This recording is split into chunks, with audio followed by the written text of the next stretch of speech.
Hello everyone, my name is Vadini. I'm assistant professor in RPIIT Karnal, Haryana. Today our topic name is array. So introducing arrays. Arrays is a data structure that represents the collection of same types of data. That means this is an array of 10 elements of type double. So we represent it in this form. It's an array and these are 10 elements. Declaring array variables, data type, then parenthesis open and close, then array name. For example, double, then this is the name of the array name. This is the name of the array. Then we can also write it like data type, array name, and then this. So these two methods we can declare our array variables. Now, how to create an array?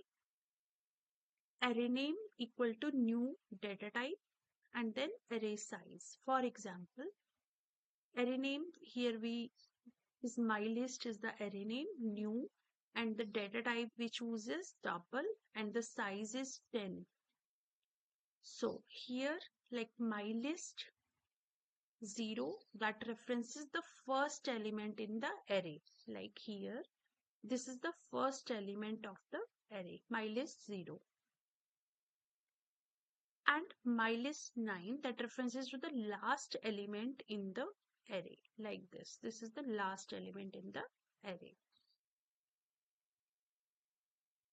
Declaring and creating in one step.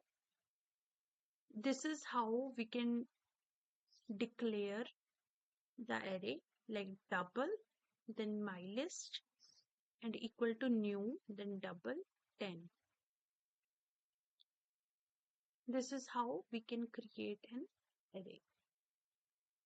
Length of the arrays. Once an array is created, its size is fixed.